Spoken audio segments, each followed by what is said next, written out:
नमस्कार.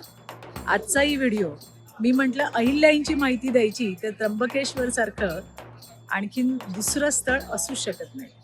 त्र्यंबक राजेच्या साक्षीने हा आजचा पुन्हा एकदा व्हिडिओ आपल्या अहिल्याईंचा. 15-16 वर्षाची अहिल्या पटापट ज्ञान संपादन करत होती. तिची बुद्धी इतकी चाणाक्ष होती की आजूबाजूचे ज्ञानवंत मातब्बर मंडळी आश्चर्यचकित होत असे.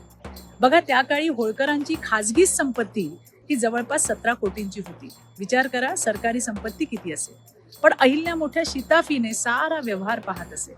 मल्हारराव आणि गौतमाबाई यांना त्यांच्या अहिल्योबाचं भारी कौतुक होतं. एकदा तर त्यांनी आपल्या पतीला म्हणजे खंडेरावांना देखील हिशेबाबद्दल जाब विचारला होता. तेव्हा खंडेराव आपल्या आईपाशी म्हणजेच गौतमाबाईंकडे अहिल्याची तक्रार घेऊन गेले. त्यावेळी गौतमाबाईंनी आपल्या सुनेची बाजू घेत खंडेरावांचीच कान उघडणी केली. अहिल्याई कधीच खाजगी आणि सरकारी हिशोबामध्ये गल्लत करत नसे. त्याचं अजून एक उत्तम उदाहरण द्यायचं झालं तर जेव्हा बाजीराव पेशवे निर्वतले तेव्हा सुभेदार मल्हारराव यांना प्रचंड दुःख झालं. कारण होतं कारण बाजीराव आणि सुभेदार म्हणजे बाजीराव हे सुभेदारांचे काही फक्त मालक नव्हते, त्यांचे घनिष्ठ मित्र होते. त्यामुळे सुभेदारांनी बाजीरावांच्या स्मरणार्थ अनेक पूजा, अधिष्ठानं, दानधर्म केला.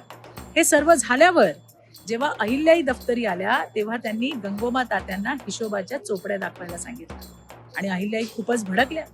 कारण बाजीराव पेशव्यांच्या स्मरणार्थ केलेल्या पूजा, अर्चा, दान धर्म यांचा हिशेब सरकारी खात्यात दाखवला होता. तेव्हा अहिल्याईंनी सर्वांना खडसावलं. बाजीराव पेशवे आणि सासरेबुवा यांची घनिष्ठ मैत्री होती.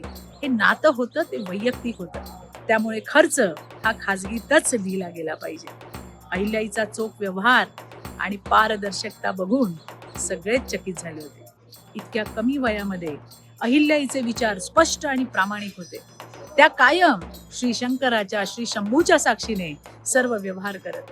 पुढे देखील त्यांनी जितकी मंदिरं नव्याने बांधली त्या मंदिरांचा जीर्णोद्धार केला. तो सर्व खर्च हा सरकारी नाही तर त्यांच्या खाजगी खजिन्यातून केला गेला. अशा होत्या आपल्या पुण्यश्लोक राजमाता अहिल्यादेवी होळकर म्हणजेच अहिल्याई. अहिल्याईचा उदो उदो हर हर महादेव.